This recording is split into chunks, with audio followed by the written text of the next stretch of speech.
湊と申します。よろしくお願いします。僕はですね、今年齢が44歳ですので、4年前に高知県に I ターン移住して、農業の勉強を始めました。なので40歳の時ですね。で、こちらに移動してきて、もう4年目になります。それまでは農業と高知県には何の縁もゆかりもなくてですね、全くゼロからのスタートという感じになります。で、家族が、妻と、娘、8歳の娘がいまして、今3人でこの空き地で生活して、僕は農業を、妻は、違う仕事をして、娘は小学校という生活をしています。で、僕のこの経験のお話が何か皆さんのお役に立てれば嬉しいなと思いますので、よろしくお願いいたします。で、簡単に最初に自分の収納の、きっかけとか経緯をお話しして、その後に自分がこう移住収納するにあたって、とても不安だったことで、今それを振り返るとどう思ってるかっていうのをお話しさせていただいて、で、最後、簡単にハウスの中の紹介をして終わりたいと思います。で、最初、農業、収納するきっかけなんですけども、僕はずっと東京育ちでですね、で、東京の IT 企業に就職して、10年ぐらい、働いていました。で、そこをなんとなくこなせるようになってきて、で、周りの方もとてもいい方で、環境的にはすごい恵まれていたんですけれども、なんかこう、ちょっと立ち止まってしまう時がありまして、なんかこう、ワクワクしないし、生きてる実感をあんまり感じないなと。このままこの仕事で生活してっていいのかなと疑問に感じたのがきっかけで、ここからこう、真剣にこの後どうやって生きていこうかなっていうのを考え始めました。で、その時にですね、なんかこう自分はどういう人間になりたいかなとかいうのをよりどころに考えたんですけども、その時、3つありまして、1つがですね、こう自分の考えたこう工夫とかアイデアを実際にやってみて、そのこう結果を自分にこうダイレクトに跳ね返ってきて、なんかこう自分の力で生きていってる感が欲しいなというのが一つと、あと体力的にも精神的にももっとこうたくましい人間になりたいなっていうので、最後がこう体を使って仕事をしてですね、毎日なんか美味しいご飯食べたいなというこの3つで、自分が何やりたいかっていうのを考えました。で、その時浮かんだのが、農業、林業、漁業みたいな、一次産業的なものに興味を持ってですね、で、いろいろこう、情報を集めたり、体験をしに行ったりしたんですね。で、その中で、ちょっと漁業はね、性格的に合わないなっていうのが元からありまして、で、次、林業体験しに行ったり、こう、勉強しに行ったりしたんですけども、林業もこう、木を育てるのに、すごい何十年と時間がかかってですね、あんまり何かを育ててる実感が湧かないなというので、ちょっと林業も違うかなと。で、残った農業について、勉強しようと思いまして、高知県が東京で主催している、アグリスクールというものに参加させていただきました。で、そこで高知県が力を入れている、施設園芸、ハウスの中で、野菜を育てるというのに出会いまして、で、高知県はそこでこう、ハウスの中の環境をいかにモニタリングして、で植物に適した状態にこう制御していくとかですね。あと、先ほどもお話ありましたけれども、農薬はあんまり使わないように、こう害虫の敵である天敵の虫を入れて農薬を減らしていこうとかですね、そういう取り組みにすごい力を入れてるんだっていうこともそこで知れまして、で、高知県で、施設園芸でやっていけたら面白いなっていうので、心がワクワクしたんですね。で、これだと思いまして、家族で高知に旅行して、どういうところか見てみたりとかですね、実際高知県で就農するにあたって、どういう支援制度があるかとか、どういうルートがあるかみたいなものを調べ始めました。で、いろいろ調べて、高知県でやりたいと、できると思いまして、家族3人で4年前に移住しました。で、妻はこの安芸市で、そのタイミングで新しい仕事に就職してですね、僕の方は、そこから2年間農業の研修を受けました。で、2年のうち最初の1年はですね、県が、やっている県立の農業担い手育成センターというところがあるんですけども、そこで、平日、寮生活になるんですけども、平日はそこで勉強して、週末、安芸市に帰ってくるという生活をして、農業の勉強をしました。で、それが1年で終わって、で、2年目は実際、安芸市のナス農家さんのところで、1年間ですね、勉強して、で、独立して収納という流れでやってきました。で、実際独立して、もう2年間、2作ですね、ナスの栽培をして、で、その後自分のハウスでですね、土地は借りているんですけども、ハウスは、自分で建ててですね、自分のハウスで今3回目のナス栽培をやっているところという形になります。これが僕の今までの大体の概要になります。で、ここで、振り返ってですね、移住就農する前に何が心配だったかなというのを思い出すと、大きく4つあったと思っています。1つが農業の技術ですね。これが本当にちゃんと学べて自分のものにできて、農業で飯が食べていけるのかっていうのがすごく不安でした。で、2つ目がお金ですね。その勉強してる期間は収入がない、自分の収入がないっていうのもあってですね、その研修期間中と、独立した後も、頑張ってちゃんと本当に生活していけるか。で、ハウスを建てるのに、どれぐらいお金が必要なんだろうとか、そういうことも含めてお金の心配がありました。で、3つ目が、土地ですね。住む土地じゃなくて、ハウスを建てる土地が、ちゃんと借りれるのかなと。Iターンで知り合いも全くいないので、そこもとても不安でした。で、最後に移住ですね。生活環境がガラッと、ずっと東京で住んでいたので、本当にガラッと変わることになるので、家族含めて自分もそこの生活環境とか人間関係とかですね、そこに馴染んでいけるのかなっていうのが、大きく不安に感じていたと思い出しています。で、今振り返るとですね、まず最初の、技術なんですけども、これについてはですね、先ほど2年間の研修で言いましたけども、最初の1年間、担い手育成センターで学んだ1年間でですね、農業の基礎、植物の基礎ですね、もう本当光合成は何かというところから始まって、それを座学で学んでいけるプラス、育成センター内にですね、ナス、キュウリ、トマト、シシトウとかで、ニラとかですね、高知の主要産目の、栽培しているハウスが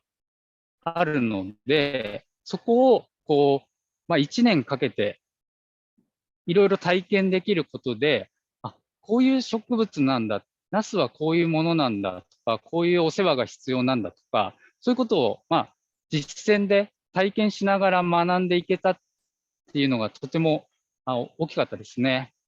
で、また寮生活なので、収納したいっていう同じ志の人たちと一緒に楽しく、最初はいろいろ馴染むのに大変だったこともあったんですけども、もう馴染んだ後は本当に楽しく、いい仲間ができて、とてもいい1年間を過ごさせてもらいました。で、そこで基礎と、いろんな品目の特徴を学んで、で、2年目の農家研修ですね。そこで実際の農家さんの作業、もう本当に、段取りとか含めてですね、実践の場で、この作業はここまでにやっておかないといけないとかですね、その1年間の大きなスケジュールとか、あと日々の作業、この作業はこれぐらいの速さでやっていかないと終わらないとかですね、そういうことを実践的に学べました。で、その2年間でですね、基礎と実践をしっかり学べて、で、独立に持っていけたので、独立するときはね、あんまり大きな心配はなかったですね。で、実際、独立して2年間やって、えできてやってこれているので、技術については、一生懸命学ぶ姿勢があれば、特に大きな問題はないと思います。で、次、お金ですね。お金についてはですね、これは充実した支援制度があってですね、研修を受けているときは、2年間ですね、毎年百何十万っていうお金を、いただけるので、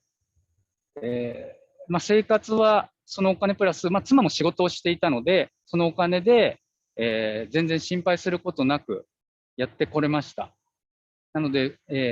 研修に打ち込めるいい状況があったと思います。で、実際収納してからもですね、最初は安芸市が持っているサポートハウスというところをすごく安く借りさせていただけるので、そこでも、非常に助かる。プラス、所得に応じて、足りない分をまた補助みたいな形で受けれる制度がありますので、それにも、気持ちの面でもとても助けになりましたね。あと今、農業の収入保険とかもありますので、そこら辺も、自然災害とか、すごい大きな病気が、蔓延してしまって、作が続けられないみたいな時は、そういう保険を使えば、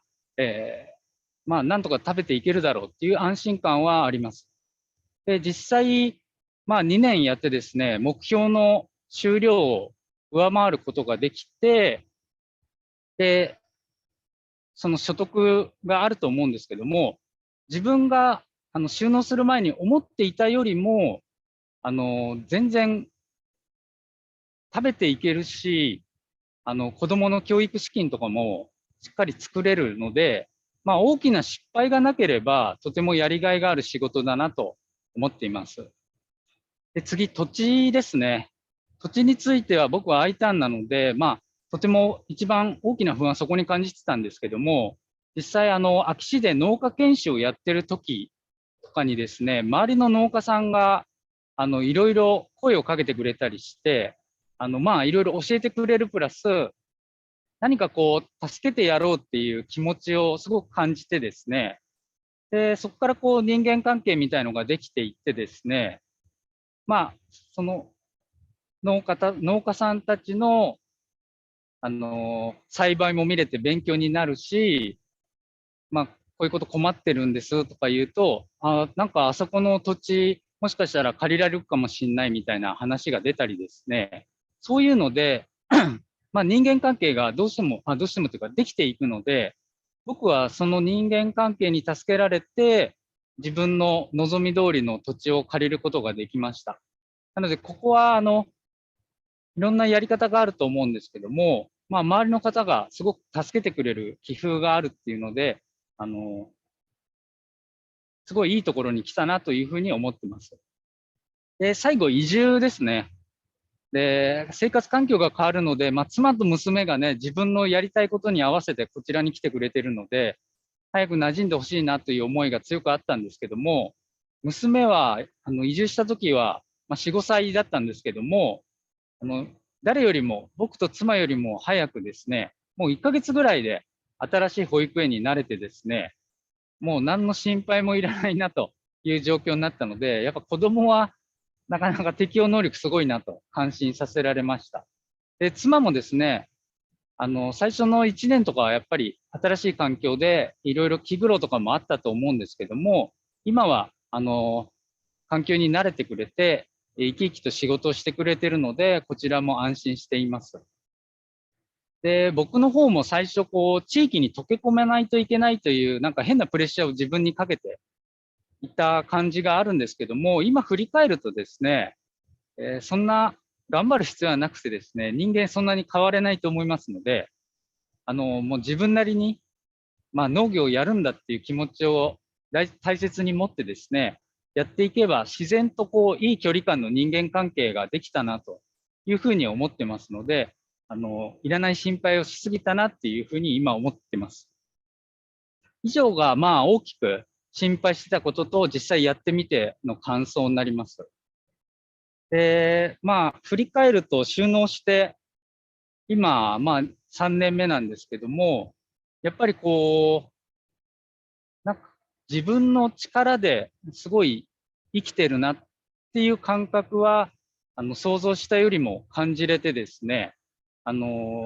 毎日、充実していると思ってます。また特に時間の、仕事してる時間とオフの時間がとてもメリハリがついてですね、もう太陽が出て沈んだら、もう農業の仕事って基本できないので、もうパッと切り上げて、夜は家で、オフの時間を過ごせるっていうので、なんかメリハリがついて、僕としてはとても気に入っています。で、やる前からのギャップですね。これはちょっと思ってたよりもっていうところは、日々、作中はかなり戦い状態ですね。僕は一人で農業をやっているので、なかなか体力面でも厳しいところもありますし、なんか怪我とか病気とかしたら、そこでその作が終わってしまうっていう怖さもありますので、こう、頑張んないといけないけど、無理しすぎちゃいけないっていうところの、このギリギリのところを攻めていくみたいな、ちょっとアスリート感あるような